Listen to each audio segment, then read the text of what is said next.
ilma yar oo saaran tareenka ayaa keliya 2 jeer ooyey, balse haweenaydan arxan laawada ah ayaa si degdeg ah warqad afka ugu gelisay si ay u aamusiso. Si lama filaan ah, ilmihii wargeyskii wuu soo tufay, oohintiina way sii laba jibaarantay. ninkan xanaaqsan ayaa isna wargeyskii jeexjeexay oo dhegihiisa ku awday si uusan u maqlin qaylada. Isla markiiba haweenay aad u buuran oo jirkeedu aad u weyn yahay ayaa saqafka ka soo dhacday, taas oo dareenka dadka oo dhan soo jiidatay.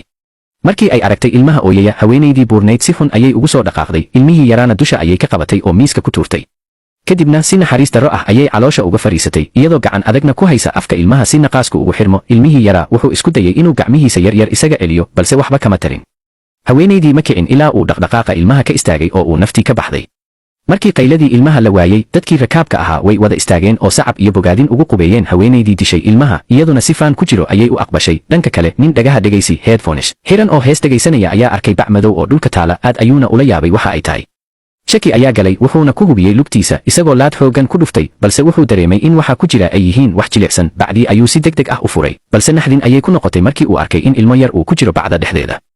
ninkii wuxuu eegay dadkii kale ee tareenka saarnaa, balse qof walba hoos ayuu si degdeg ah u fiiriyey, iyagoo iska dhigaya inaanay waxba arag, shaqana ku lahayn, sababtoo ah ilmaha yar oohintiisa ayaa dhibtay dadka. dilkiisu wuxuu u noqday wax ay ku farxaan.